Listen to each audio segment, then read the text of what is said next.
تسجيلات إمام الزمان تقدم.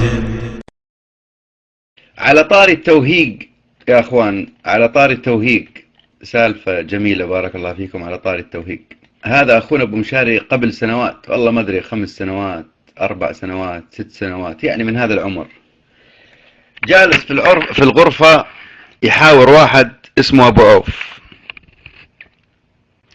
فسأل أبو مشاري أبو عوف، قال له: يا أبو عوف، عندك دليل على ولادة الإمام المهدي المنتظر؟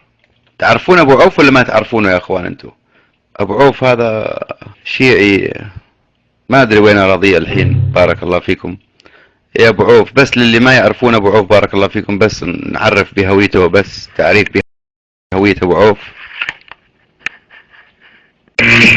ياخذ له الصراحة، يعني ايه اللي يعطيه ياخذ له. متوفرة المكاتب، الله يخلي المكاتب اللي تنشر علوم آل البيت. في عندنا مكاتب يعني متنشرة، اللي يبي يشتري له وياخذ الان ان شاء الله، عشان كلكم تصيرون علماء، عشان تسوون مناظرات بينكم. ايه انا من البحرين، ايه على فكرة من المحرق. يلا لكم المايك. هذا أبو عوف بارك الله فيكم، هذا أبو عوف. فكان في حوار بين أخونا الحبيب وعمنا الغالي وتاج راسنا أبو مشاري وبين أبو عوف. سأل أبو مشاري قال له: يا أبو عوف، عندك دليل على أنه الإمام المهدي المنتظر ولد؟ فطبعا تعرفون بارك الله فيكم أبو عوف هذا شيعي يهد الحيط بعلمه، يهد الحيط والسقف بعلمه. فنستمع إلى حوار أبو مشاري مع أبو عوف على طاري التوهيق طبعا، على إجابته لهذا السؤال. اسمعوا ماذا رد أبو عوف لما سأله عمنا أبو مشاري، قال له: هل عندك دليل على أنه المهدي المنتظر ولد؟ اسمعوا. الحين يمشون علشان تقولون ان الصوت مو واضح ولا الصوت فوق السمع. ايه انزين، يقول لك أحمد بن حجر في كتابه الصواعق المحرقة. سجلوا بارك الله فيكم، أحمد بن حجر في كتابه الصواعق المحرقة. سجلوا الدليل الأول بارك الله فيكم. عند ذكره للإمام الحسن العسكري قال: ولم يخلف غير ولده أبي القاسم محمد بن حجة، وعمره عند وفاة أبيه 5 سنين، أعطاه الله الحكمة، إلى آخر كلامه. صفحة 127 كتاب الصواعق المحرقة. سجل يا أبو علي صفحة. الرجال واثق ما شاء الله، واثق ما شاء الله، عنده أدلة كثيرة جدا. التوهيق صار هون بارك الله فيكم. واحد من الأخوان دش عليه على الخاص من أهل السنة والجماعة، واعطاه الدليل الثاني على انه المهدي المنتظر ولد. اسمعوا يا اخوان الدليل الثاني على ولادة المهدي المنتظر، اسمعوا. هذا جاء على الخاص من واحد من اهل السنة والجماعة.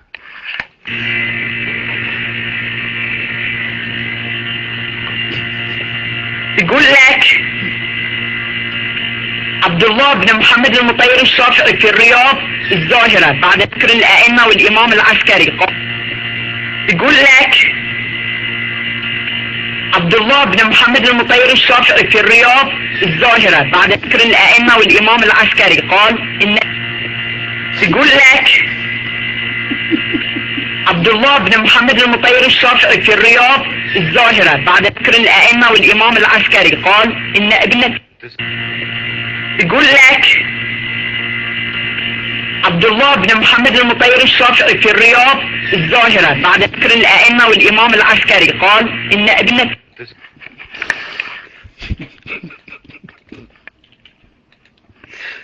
يا الجامع.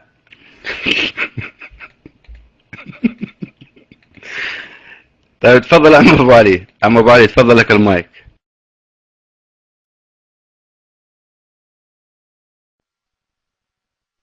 بس صدقوني انا ما اكذب. زين حبايب، هذه في خادمة زين شيعية، والخادمة الشيعية معاها اهل من السنة. زين حبايب اسمعوني، اسمعون القصة الله يسلمكم، اسمعون القصة. دقيقة، في ناس بيسجلون، يعني الصراحة اسف، اقول اسف. لأن والله يعني كنت باقي القصة بس آسف والله يعني ناس مو محترمين، تسجيل وما تسجيل، بس يلا إيه شغالة، كانت شغالة شيعية ومعاهم بعض أهل السنة المتعصبين، زين الوهابية دينين يعني المتشددين عدل، آسف عن الغلط يعني بس أنا أقول قصة زين. وكانوا يسألوني يعني أهل اللي معاهم في البيت ليش تحبين التربة وليش كده انتوا الشيعة ليش كده؟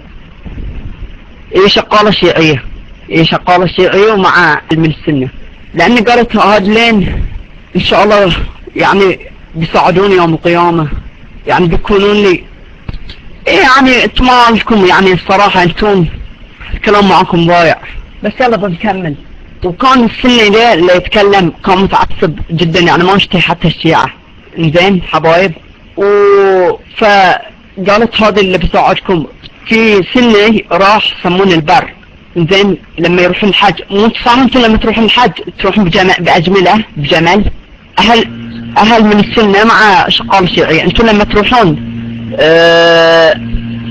تروحون بجمل لما تروحون الحج زين. هذا من اخوانكم السنة راح بجمل والاخوان طلعوا عنه وذاك ضيع الواحد ذاك اللي قال له شقال ليش تحبين الترب، فقال له السالفة يعني قام راح البر وضيع، والله العظيم ضيع، والله ضيع يسمونه هذا الرجال قام ضيع، والله العظيم ضيع وخلاص. قام ذكر الصحابة قال أبغى أشوف الصحابة يساعدوني ولا لا، قام يذكر عمر وأبو بكر وعثمان، وقام يذكر الصحابة كلهم ما طلع شيء، بس لما قال الحج بن المنتظر جاء له من بعيد، والله العظيم يا أخوان صدقوني جاء له من بعيد وعطاه ماء، وكان هو عطشان عطاه ماء أبرد من الثلج، والله ده ما تصدقون.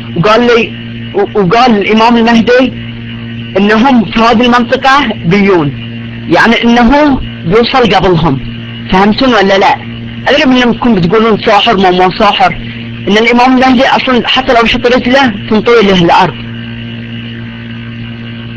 انتم ما بتصدقون صحيح بتقول ألف ليلة وليلة، بس يلا أنا أقول لكم الكلام معاكم ضايع، والله العظيم ضايع. سعد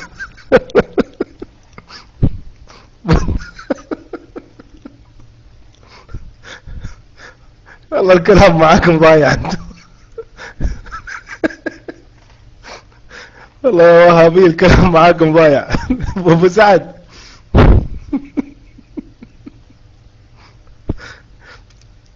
تفضل يا ابو سعد، والله انتون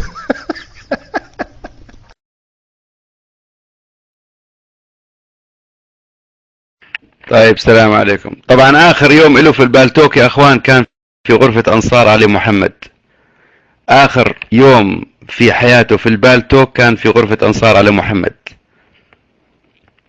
آخر يوم.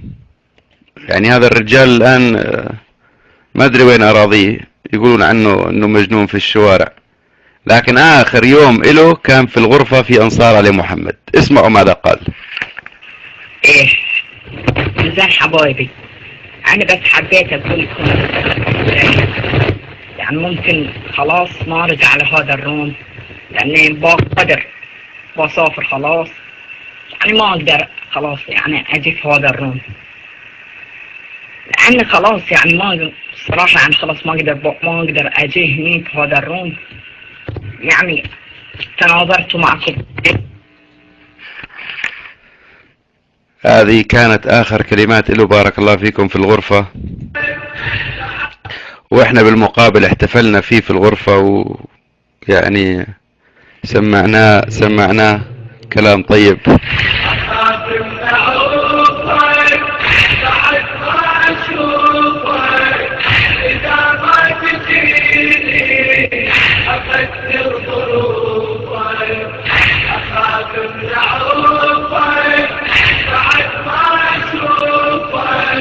خرج بارك الله فيكم أبو عوف من البالتوك ولم نعد نراه ولم يعد يذكر طاريه في الحياة إلا عندما يتذكر أنصار آل محمد.